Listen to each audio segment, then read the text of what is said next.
How did Martha and I get started on solar cooking? We prayed simply a prayer in fall of 1988. We just had a very simple prayer. God, we want to work together as a couple. What would you like us to do? And a couple of months went by. We were visiting my father in Bemidji, picked up a hometown newspaper. Here's an article about a gentleman from Pillsbury. He's a food engineer.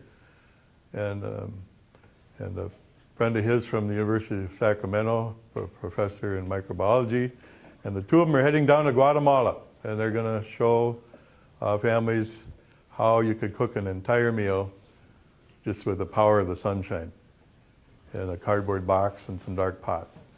Anyway, the article went on and it talked about the need worldwide for something like a solar oven, because there are 2.4 billion, give or take, 2.4 billion, now that'd be like adding India and China together roughly. That many people who do not have enough fuel to cook their food with, i.e. electricity or propane or whatever. And these people are out busy getting firewood if they have that opportunity, or if they're in a city, they're buying firewood and or charcoal. And they're typically spending up to 1/3 or even more of their income to do that. Now think about that a minute. They haven't paid for anything else. 1/3. If you had to pay the same amount to Excel or Centerpoint or whoever you've got for your cooking your food that you do to wherever you buy your food, that's exactly what the people in these other countries are doing right now. Not only that, they're breathing all this smoke. Whoever's doing the cooking is breathing all that smoke. And it's usually, like in Central America, it's usually done in cooking huts. We have some pictures that we took the first time we visited there of this little hut, maybe 10 by 10, no windows, no chimney. And you can just imagine, the amount of smoke that accumulates in there. And it's one of the leading causes of death for women. So gathering this firewood used to take a couple hours, maybe just an hour. Now we've heard some locations where the people are actually taking up to 8 or 9 hours. They're walking that far to gather. They gather it, they put it on top of their heads, back they go. Now they haven't gathered any water, they haven't cooked anything, they haven't tended to the babies, whatever. It's a huge, huge task today. It worked for thousands of years, but it isn't working anymore. And if you think about 2.4 billion people, that's roughly the same amount of people we had on the planet, every single one of us, in the 1940s. So I'm probably going to get into a few politically incorrect statements at the very end of tonight to talk about that part of it. So I'll just prepare you for that. Don't throw any beans or anything up this way, please. What I'm going to do now, we're going to turn it over to Martha. We are a nonprofit corporation. Persons Helping People is our parent name, and one of the projects is Solar Oven Society. Mike referred to reading this article in the Bemidji Pioneer, and it really did grab our hearts. What the inherent representation of need is that women and families do face in developing countries just for the simple ease of cooking food. And we initially worked with cardboard because a lot of people were doing that in those days. But on our very first trip to Haiti, we had like 3-4 days in a row with, a 10-minute shower, and then there'd be sunshine for a while, and then there'd be another 20-minute shower, and then there'd be sunshine. And it didn't take long to figure out cardboard just doesn't cut it. Barbara Kerr, some of you may know her or may have heard of her name, is our mentor. She was in Phoenix, Arizona, a couple of her good friends, and she came up with a design with a cardboard box. Simply because they thought cardboard was readily available in developing countries. With our first trip there, we spent a lot of minutes. Mike and a local pastor there literally spent the better part of 2 days just looking for cardboard that we could buy to simply make solar ovens. Well, it was not readily available. Secondly, even when it is available, it doesn't cut it when it comes to weather conditions. So on our trip back on that flight, we were talking about, wouldn't it be fabulous if someday there could be an oven that's made from a heat-tolerant plastic that would be weatherable, durable, and perform well in a solar oven. Had no idea we'd work on it, but simple story, about 8 years later, we started thinking, you know, one of the reasons why this hasn't caught on major in developing countries yet is because nobody is mass producing it. Nobody is bringing it in mass so that people are able to experience it in mass, enjoy it in mass, and have it then catch on with word of mouth, etc. So when we came to designing the solar oven, we simply just put the best of ideas that we had probably seen in probably 50 to 100 different designs at that point in time, and drew the line in the sand and said, well, this is what we're going to proceed with. One strategic step that we did focus on was assembly that would not depend upon electricity. Electricity, you know, we're used to it being 24/7 here in the States. But in developing countries, it is not that way. You may get it only a few hours a day. You may get it only a few days a week. You may get it 1 or 2 mornings a week, whatever. So we chose to go with Class A1 molds to make the housing and the collar piece, which are made out of plastic. This is the collar piece. You'll see it again here in a minute. The insulation is a commercial grade of a polyisocyanurate foam. Glass fibers in it for great stability and heat tolerance. These are cut with rotary blades, just like a pizza cutter. They're cut in jigs that give us the right size, the right angles, everything. And all of it can be done without electricity. That is not only true of the insulation, it's true of the aluminum. We use just a standard paper cutter.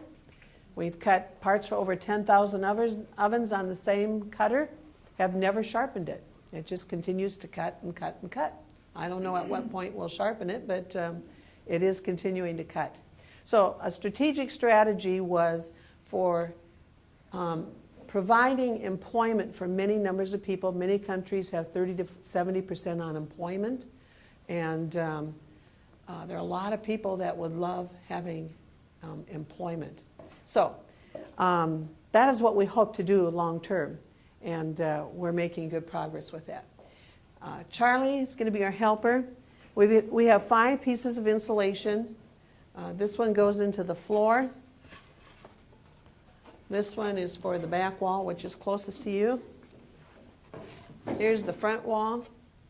All these pieces are designed to just nicely fit. Left over there, which is your right. Any idiot. Yeah, here's the right.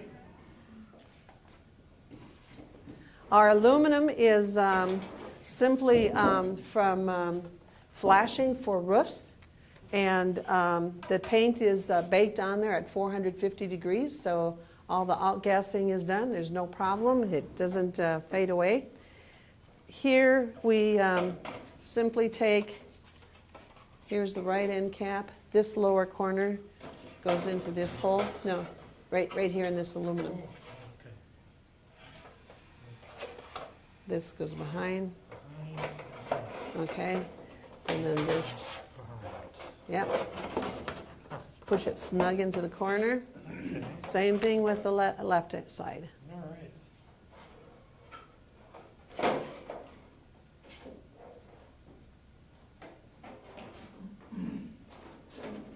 All right, and then you can turn it and set it in there. We wanted protection from the rough edges of the aluminum and the insulation, as well as a nicer appearance. So this simply just goes over. We refer to it as our collar piece, like a collar on a shirt. And then simple ratchet fasteners push through holes of both the housing and the collar piece. And you may proceed with that. And I will, Holes in here. yes, and I will continue to talk. No, just here on the color piece. I'm convinced that probably 90+% of food cooked around the world can be done in a solar cooker or a solar oven. This is the typical box style. There are also parabolics. There are reflective panels, which would be similar to reflectors on our lid that attach to our lid. However, they would come together for a closer focus. There are two things I can think of that I have not done and cannot do in a solar oven. I have not been able to pop popcorn, and I'm not able to fry meat or grill it, sear it, like we enjoy on grills, gas grills, etc. Yeah, I'll answer your question later. It can be done. Can you repeat the question? She said, what do you do for pasta? Just to answer real quickly, you heat water in one pot until it's near boiling. You heat pasta dry for maybe 15 minutes in another pot. Then you dump the hot pasta into the hot water and let it sit for 8 minutes, and you have wonderful pasta. It does not work with spaghetti noodles that just pack tight against each other. Rice cooks wonderfully. Yes. Like I said, I'm convinced 90-95% plus of the cooking that's done worldwide can be done in a solar oven. If you think about our methods of cooking, whether you're on a stovetop, in an oven, on a grill, there are differences as you move from one type of appliance to the next. The same is true with the solar oven. There are a few tweaks, but you still can cook just a tremendous amount of food. I probably have cooked over 1,000 meals in a solar oven, and it's wonderful. The cooking is actually a slow method in this style of a box, but what's wonderful about it in developing countries, it frees up time for women to be able to conduct other household responsibilities. Time to be with their children and or with their husbands, time for other employment, whatever it is their choice might be. Our lid has 2 layers to it. I'm going to just disconnect this reflector at this point. And just like the windows in our houses have 2 layers, about 1 inch of dead air space in between the polyester film and the modified acrylic. This goes on the lid. Pots are dark colored with lids. The lids hold moisture into the pot. And the dark color absorbs the light ray, converts it to a heat ray. It's a simple, passive solar application. Nothing stored, but works very effectively. It's very easy to do a meal from 8:30 or 9 until 12:30 midday time. Put another one in and have it done for an evening meal also. If you want a hot breakfast, Mike simply says you just need to sleep in awfully late. Question? Yeah, how do you get that smoky flavor that wood gives? Well, you know what? You can buy some liquid smoke flavor if you want. Well actually, a more serious way to ask that is if people have culturally, like with an expectation about how their food should taste because it's been cooked on wood fire, do you address how, flavors are going to be different when you're like training people about using them? We present the technology. We present as much diverse cooking as we can in our classes. We let the people decide for themselves. When they are burdened down with the major effort of gathering the firewood, cooking and inhaling all that smoke, and so forth, it is well received. And the major thing that's holding us back is major funding. But it is well received, well embraced. I'm going to tell just a quick story. On the island of Loganov, out off of Port-au-Prince in Haiti, we conducted a week of training with some Rotarians down there. They distributed 250 ovens. We had brought 60 with us initially. The women spent a week with us cooking. We challenged them to think of every type of Haitian dish they could do. We introduced additional things to them. And at the end of the week, when they heard that part of their pay for the week of their training so that they would be able to train others was to receive their own solar oven, they were so excited. The room just absolutely buzzed with conversation. And just as quickly as that buzzing had started, about 5 or 10 seconds into it, 15 seconds max, that same chatter, intense chatter, just quit, and it was dead silence.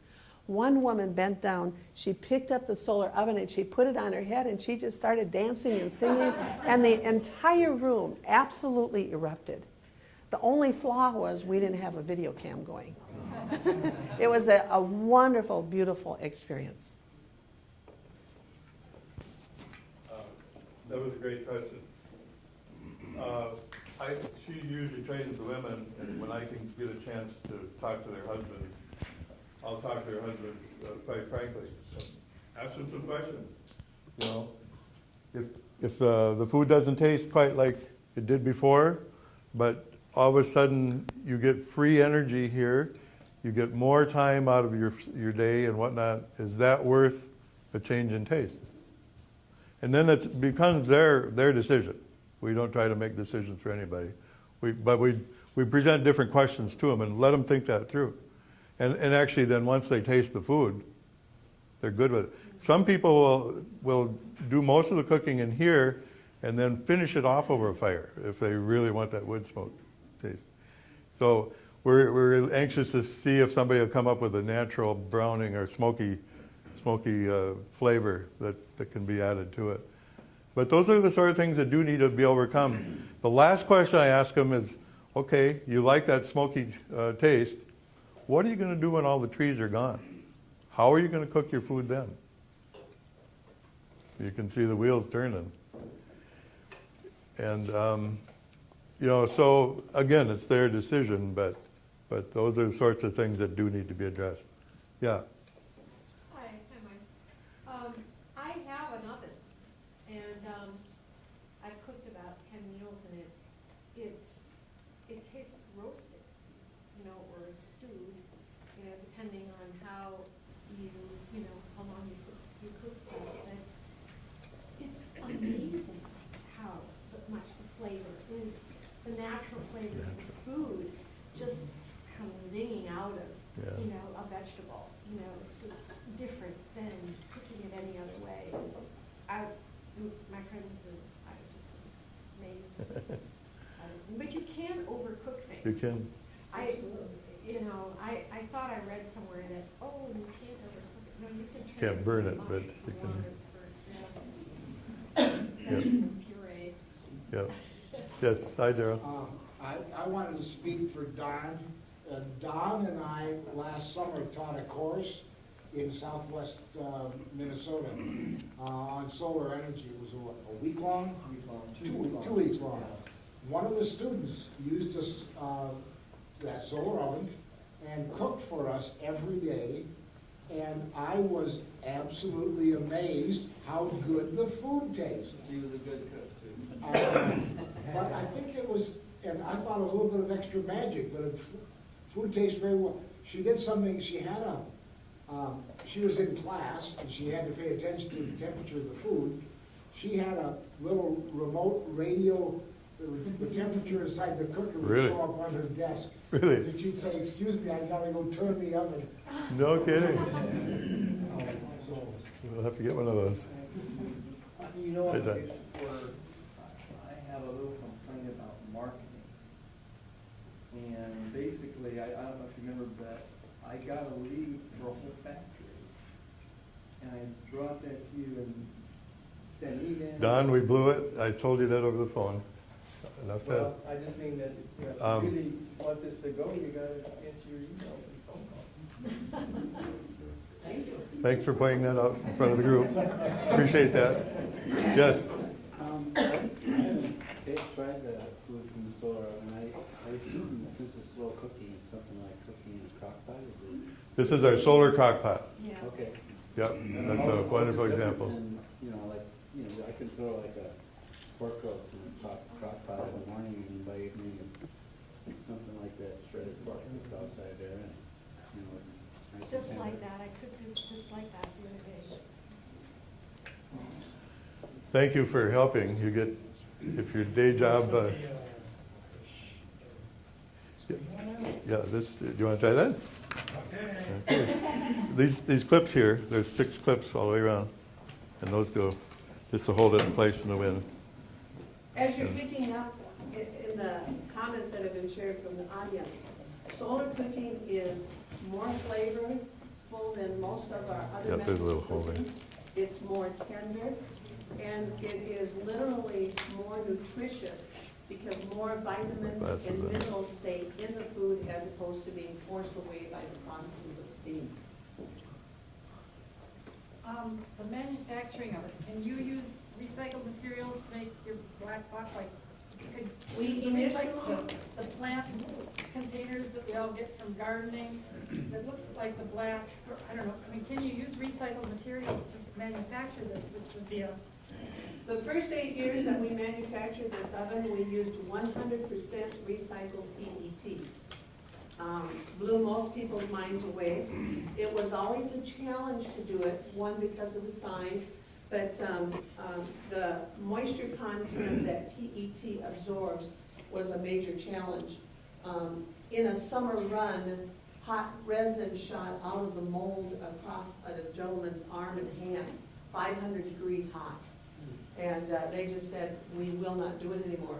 And we are not wanting to add frustration to anybody we do business with, nor are we wanting to cause injury for any employees. So we just said, no, we are now using a nylon with glass fill.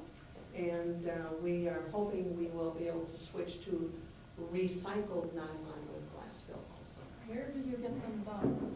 Where are they manufactured? All of our manufacturing is done here in Minnesota, other than our clips and springs are done in Chicago. The big piece is done up in Anoka. The collar piece is done the same place in Anoka. The lid is made in Minneapolis and Roseville. And that film that you saw in there is a 3M film. One of our board members has the patent on that.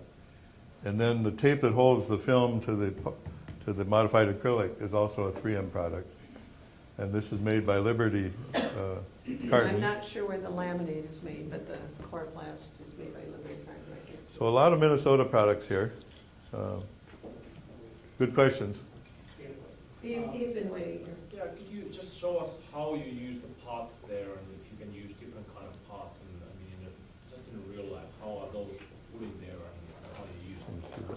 Solar cooking is truly waterless cooking. And when you prepare your food, you might peel it, you probably wash it, you might peel it, you might cut it up. It goes into the pot. You do not add any water to it. There might be a few drops of water from having washed it. You simply put the lid on the pot, you put the pot in the oven, and there's room for 2 of them in there. You just simply set it in there. This would be north. So in the morning, I would probably set it facing southeastward. I'd leave it there for cooking from 9 a.m. until midday. If I was gonna cook something for the evening also, I would probably start like this with it facing to the southwest, and I would cook my meal for the evening meal. Do you want to show the full sun angle, what you can do for that? Yes, in the winter months, when we have lower angle of the sun, because we're considerably further from the equator, we simply use it like this with smaller pots. And this angle nicely captures the lower angle of sun for the winter. Actually, that's the warmest it gets is in middle of January. The sun is so low, and this is 60-degree angle, it just hooks up almost a perpendicular. And we've had a gentleman call, he was up by International Falls, high for the day was 14 below zero. You know those days. Bright sunny day, right? And that was up to, what was it, 370? 375 sitting out in the snow. And he baked a squash, and he couldn't wait to call us. It was great. When I first learned about this, Michael, you were telling me about why you don't want it to be too hot. I was convinced that we needed the reflectors on them all the time, and would you tell about that? Well, if it gets, there's two reasons why we don't want it too hot. One has already been alluded to, the slow cooking. The nutrition stays in the food more, the slower it's cooked. You know, and so the closer the food is to the, you know, to the ground or to the animal, the better off we are as far as eating it. Second is, if you were to use this day in and day out, say in Phoenix or the Sahara Desert area or something, that would actually overwhelm our cooker. It would be too hot, Using day in and day out. Using the reflector when you have direct overhead sun, which we get closer to direct overhead sun, we never get it here in Minnesota. This is acrylic. The softening temperature of acrylic, it can warp. If people are using the clips with it, it's not too probable that it will happen. But if they put the lid on without the clips, which, you know, you can do a whole lot of cooking without putting the clips on, you will cause some bowing of the acrylic, and then you're not going to get as tight of a seal. My question is, when you make these, are they made to be like taken down and reused like daily or regularly, or do people make them and just keep them up and going all the time? We have had some people leave them outside 365 days a year. They get more weather beaten, but they continue to perform. How many years they would continue to do that, I'm not sure. John Roach, who headed up the solar division at MRES, his wife Mary has probably cooked more than all of us together.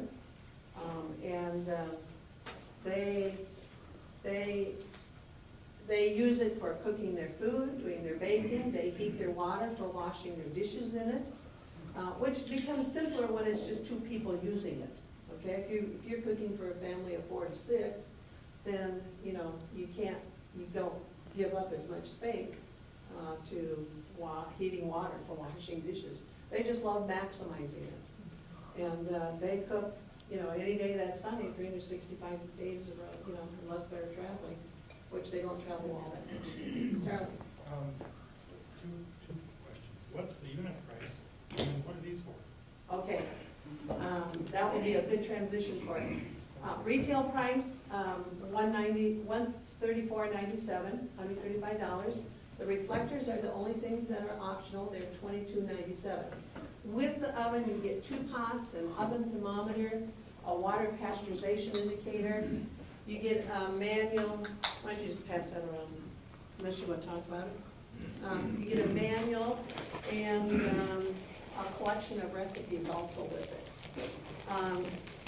For developing countries, we sell it much closer to our actual cost at $85. And it still includes all the accessories with it. You translate them into different We do not have the most amount of translation done that we'd like done, but we do have basic instructions in Creole, French, Spanish. You know, and I understood that all the components are antibacterial, so. All the what? All the components are antibacterial. In other words, they don't collect bacteria and it doesn't get, you know, spoiled or anything. If I don't clean my pan, it will collect bacteria. I'm talking about in the oven itself. Oh, yeah, the insulation, thank you. The insulation is closed cell. It is not like a sponge. It will not absorb moisture, etc. One thing that you do need to do when you're done cooking is you need to take your solar oven, take the pots out, and then just dump it towards one of the front corners. It's amazing how much water is given off in cooking. And if you let that stagnant water, which has been given off by the food basically that's in there, if you let it sit in there, you'll start noticing some obnoxious smells. It's not pleasant. So you just learn quickly to... I'm gonna, this is a WAPI, we're gonna pass it around. The sentence that's short for water pasteurization indicator. Bad drinking water, i.e. with bacteria and whatnot, is the cause of death for roughly 5 million kids a year, and untold disease, illnesses. Anyway, what the principle that works on, just like we pasteurize milk, we don't have to boil milk. there's a time temperature thing there where the bacteria is killed. Like this is a soybean wax, and it will melt at right around 149 degrees. And it takes 10 minutes or longer for that to remain at that temperature before it melts. It turns clear and falls to the bottom. Anyway, at that point, all of the bacteria has been killed, and it's safe to drink the water. This just sits in the water like a little bobber. We originally, this little thread on here was made out of nylon. We requested that it be made out of something else. So we found a stainless steel. There's, I think it's 17 strands in this, believe it or not. This is what you go after muskies with. Good connection here from Minnesota. Okay, so you want to use it again? All you do is the wax will recoagulate at the bottom. Just simply pull the thread back through, and you're good to go. So thousands upon thousands. This is made in North St. Paul, by the way. So you don't have a lid on the pot then? How do you see the wax? You don't? You look, you get an idea, you'll get a feel for how long it takes. And then, But you do have to put the lid Yeah, on the pot and then kind of guess and look it Yeah. up and see if it's. Yeah. When you see the wax is melted, then you know that it's safe for drinking. and actually some people take green 2-liter, like 7-Up bottles, the green ones, and just put the water in there and put that in there and just set it out on its own, or maybe they'll put it in the corner of aluminum foil. There's all different variations. We prefer that our oven be used for cooking. There are other methods, faster methods of We could heating take water. in smaller pieces of this laminated material and just set it up as a corner reflective system. And even then, intensely, especially when you're within the tropics, then it will pasteurize water just in a plastic or a glass bottle. I got a question. Can I make, we have a problem in Wisconsin, I'm actually designing a passive and active solar house. We want to do solar oven, but not in a plastic container like that. What I want to do is I want to design a concrete retaining wall concept. So you have breakfast, lunch, dinner, all going in sequence. I'm willing, so we have a spot on our property that has morning sun, summer sun, noon sun, evening sun, all in one spot. It's nice. So the trees are not in the way. So I'm willing to do that because we're willing to do solar cooking as much as we can. So that's what I'm thinking about, rather than buying that unit. Sure. Can you buy the plastic cover by itself? The lid? We could sell it to you by itself. Sure. We could sell it to you by itself. Okay. All You right. might want to think about one you could put right through your kitchen wall and open up a cabinet door Oh, yeah. and set stuff out. That's what our mentor is doing in Barbara there Arizona. has a beautiful one in her house.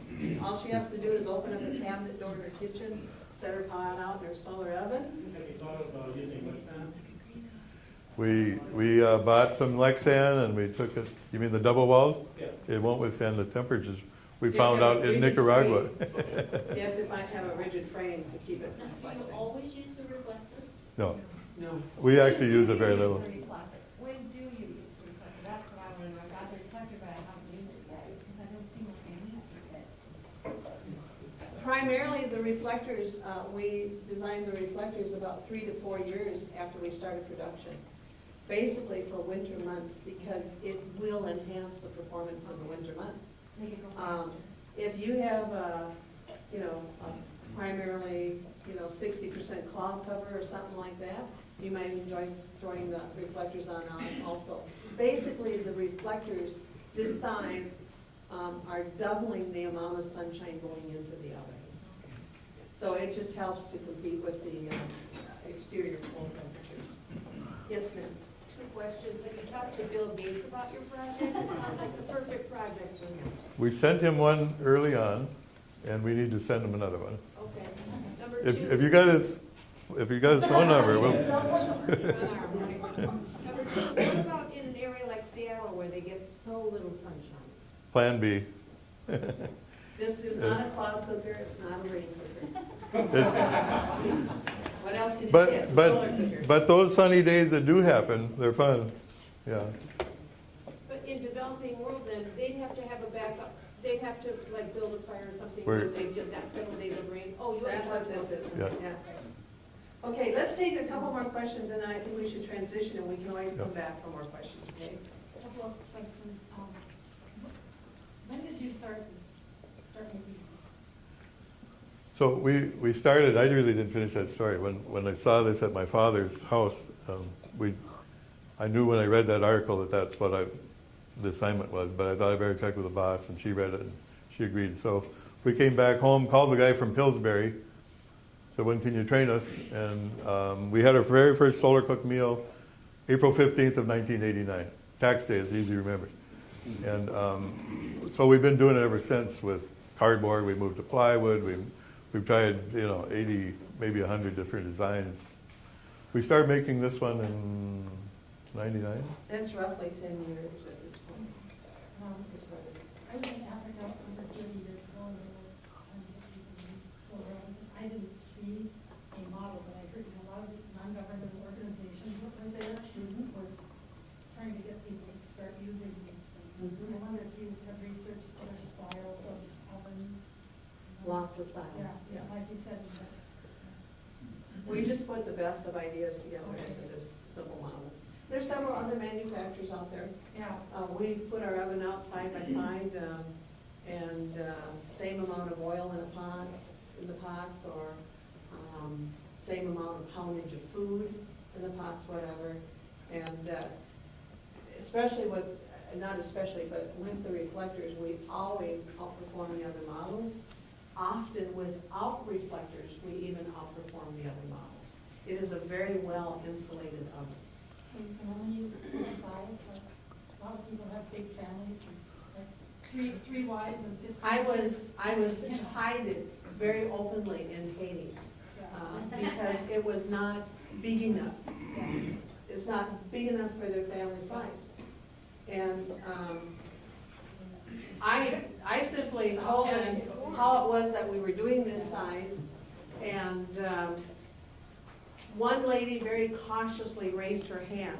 She didn't know whether she dared to say what she wanted to say or not, because, out of the group of 10 women, 7 others were openly agreeing with her. So this one lady very cautiously put her hand up. She said, I don't want one big cooker. She said, I want 2 or 3 of these cookers, because if something happens accidentally to one of them, I still have 1 or 2 that continue to work.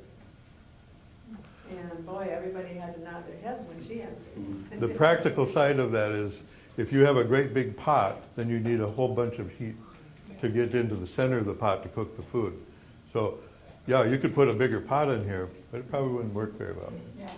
So, well, this is part of the training that goes on. Yeah. And I'm actually going to address that here in what we're doing. In fact, we got till 7. I better move on here. So after all these visits to numbers of countries in Central America, the Caribbean, and Africa, and the Middle East, we kept seeing some recurring themes. The same people that didn't have enough fuel, they didn't have enough food. And they didn't have enough of this, they didn't have enough of that.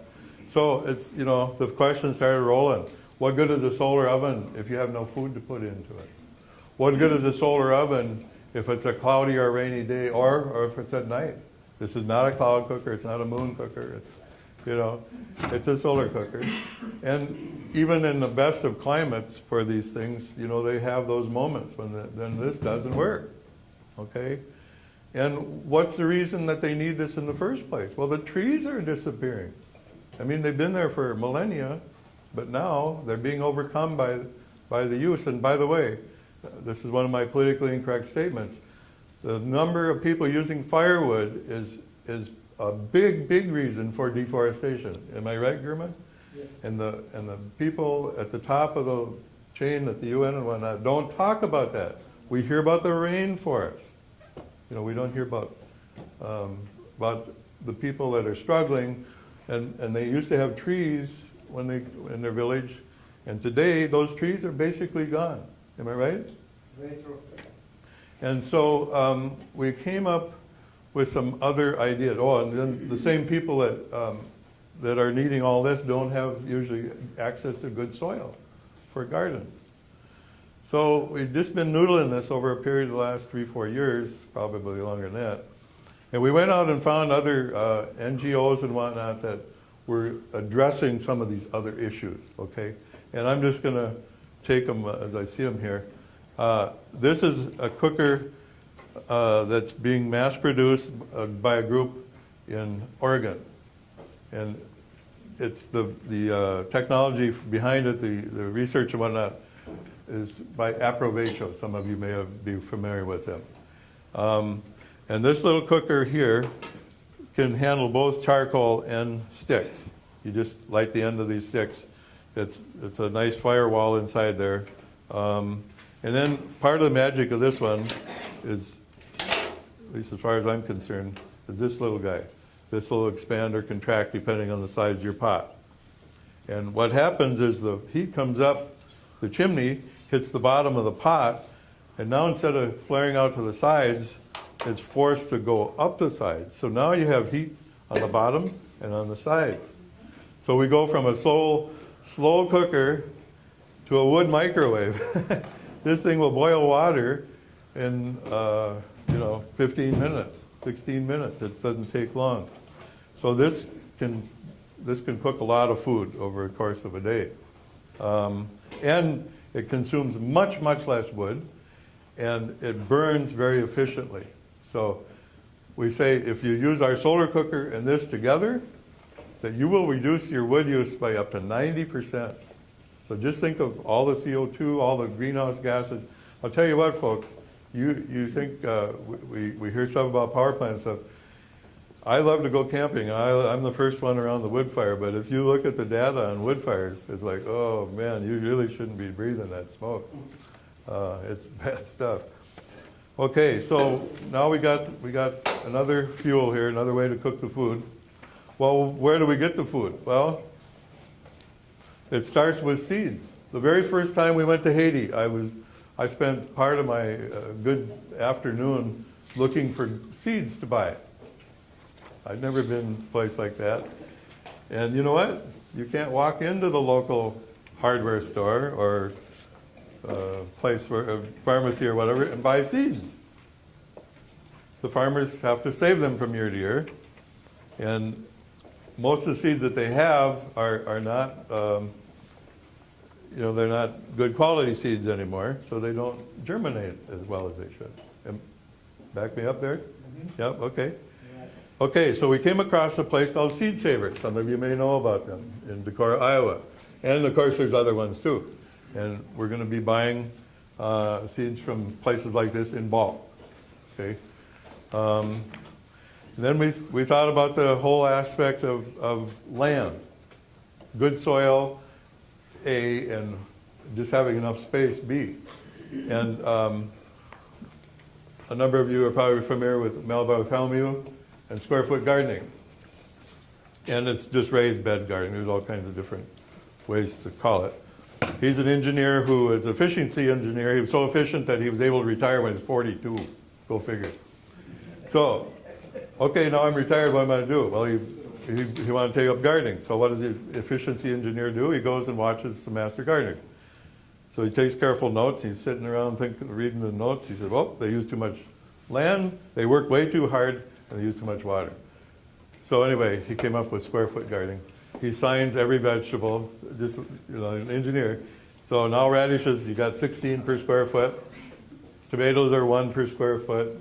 And everybody's got an assigned area, okay?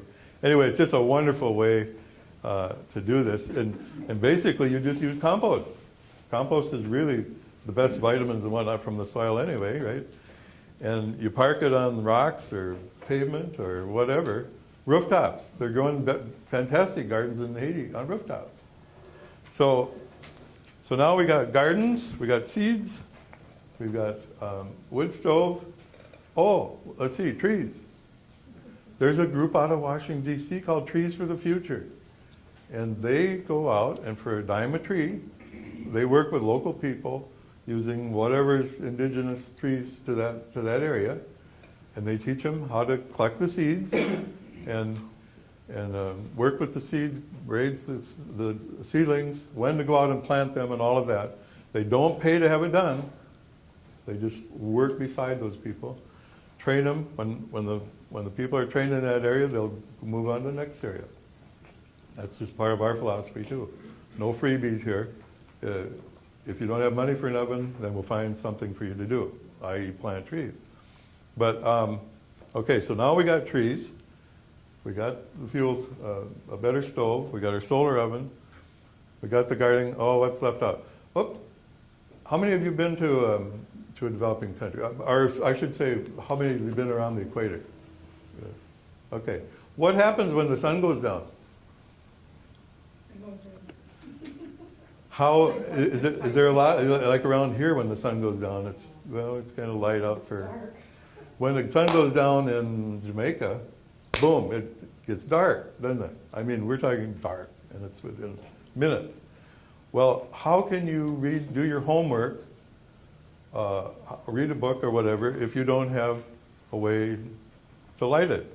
Now, some families, if you have the money, you got kerosene, expensive, dirty, and dangerous. Some use candles. No, not very good light to read by. And I regret to say, my last one that I had is now in Haiti.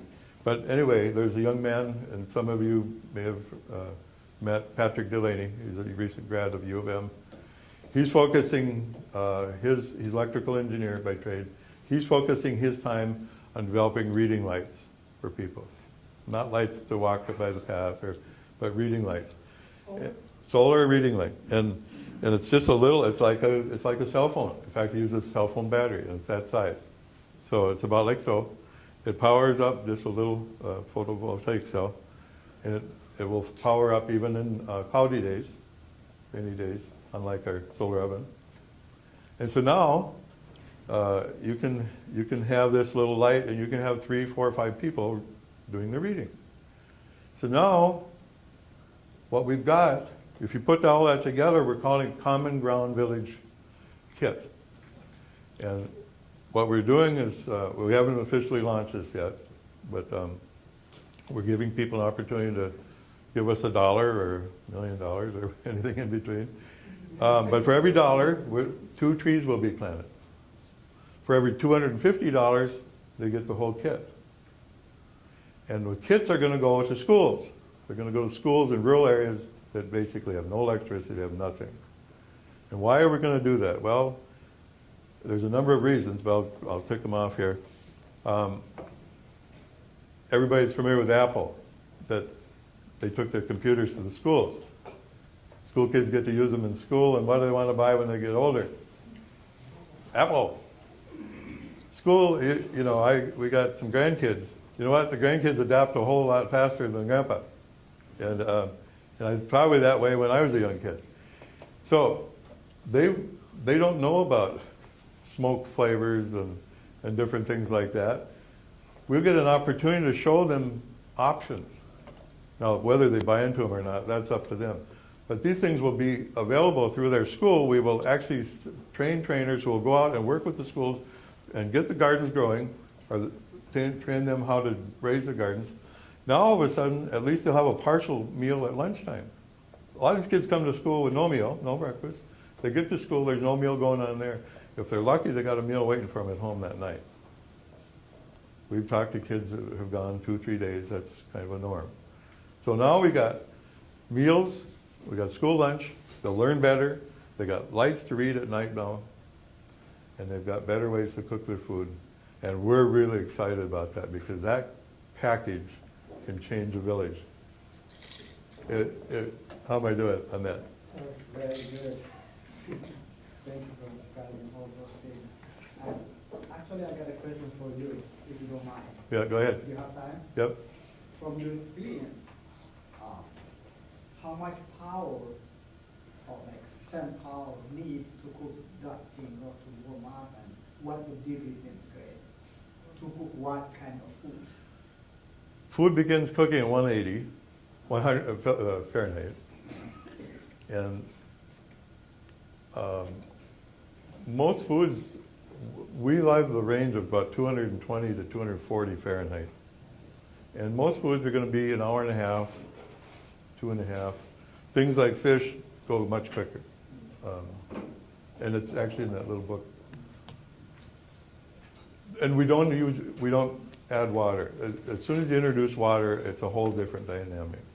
But fresh vegetables and fresh meats, it's amazing how much juice is in them already. What was your second one? And one more thing, you are doing more than business of anything like, not a business, not a job. I know that. You are more advocating for forests. Yes. For the family. Yep.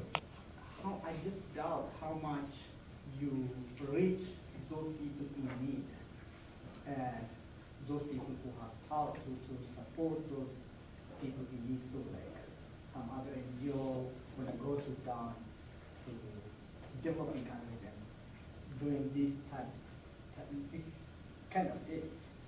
Two things are going to happen. One, the schools are going to, we're going to start out in the Congo, and Ethiopia will be among the first three, and Haiti.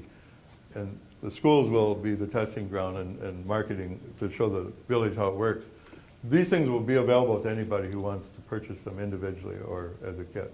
If you got the money and you want any one of these things, that will be available for purchase.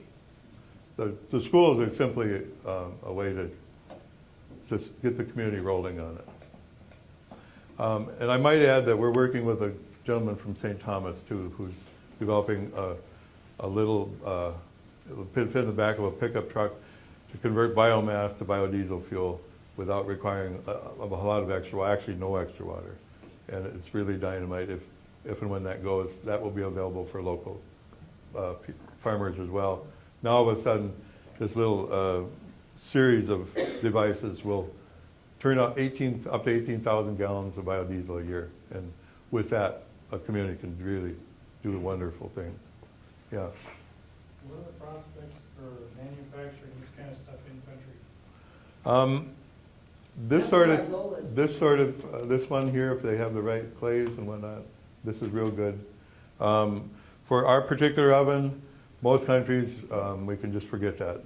The costs are so great. The amount of electricity, steady electricity needed to do the manufacturing. That's for the injection The molding. injection molding. The rest of the production can happen. The assembly happens there, actually. That was the whole. Cutting all the aluminum, cutting the insulation, putting it together. The- That's our goal. The little wappy can be assembled there. Yep. To answer your question, Grandma, food is cooking at 82 degrees centigrade. Same. The way you have it set up at your own shop over on Hennepin, everything looks like a developing country. Yep. I mean, the whole Yeah, we do system, there. is all set up. Do you sell that whole kit, or is that part of your training? Do you do YouTube videos on how to use tools, and do you sell the simple tools to them too? The set is $10,000. $10,000 for if you want All- to start making them. All of the jigs. Assembling everything. Right. Yeah. Could you just talk for a minute about the scope of your work? Like, do you collect a certain amount of money and that triggers you're gonna take a trip somewhere to bring product? Or do you have people in a certain country that you ship a container of ovens to? Or what is the scope of your work? Sure. As Marcia mentioned, we're a small nonprofit. We depend on people who are going to a particular place or have an interest or are from there originally. For instance, we just shipped yesterday, put in a Gaylord. We can put, a Gaylord is a great big cardboard box that fits on a pallet. And we can put 25 ovens unassembled in a Gaylord. So we just did And all one. the accessories. We just prepared one yesterday that will end up in Nicaragua, and that was financed by a local church. Maybe somebody's going over to visit a friend, or they're going over on a short-term mission project, where they'll take these along, they'll put them in their luggage. Maybe they'll take another pallet. Our largest order to date is 500 ovens, and that was to Nicaragua, to a village, and that was sponsored by Rotary clubs in several different states. Good question. If we had the money, we'd just shove this stuff out there and get it going. I mean, yeah. Do you want to mention the DRC? How are we doing on time, Don? One One quick question. Have you put together a video that could be distributed to communities and churches? Yeah, We would have that's, played it tonight if the, we'll leave a copy. working. We'll leave a copy. Yeah, actually, it's on our website too. Okay. Yeah, Which is what, solar? solarovens.org. Yeah. You would have mentioned the DRC. Right now, we have been really blessed in the last few months. There's a gentleman and his wife here. He's a local pastor from the Democratic Republic of Congo. His father-in-law is second in command at World Health Organization for 46 countries in Africa, basically the sub-Saharan countries. And so he knows all the leaders and whatnot for those countries, basically. Anyway, he's taken up with this concept of the common ground villages. And so we spent a better part of 2 weeks with him just in the last month and a half, going through all of these things and taking around and visiting things here in the cities. And anyway, he's now back in the DRC and he's talking to the people that need to be talked to, and we're going over in September for some preliminary trainings and scouting and whatnot. But that could be our very first big project, if you will. And his boss does meet with Bill Gates. So who knows? Inside track. Yeah. Have you contacted people from the Peace Corps? If they have people all over these places, maybe that would help. That's a good one. There are so many. There are thousands of wonderful potentials, and a lot of it just depends upon one individual's interest in what they want to commit to it. We can't be everywhere at once. We never intend to be. You know. But you're welcome to come and visit us. We're over on Hennepin Avenue East, just off of Highway 280. And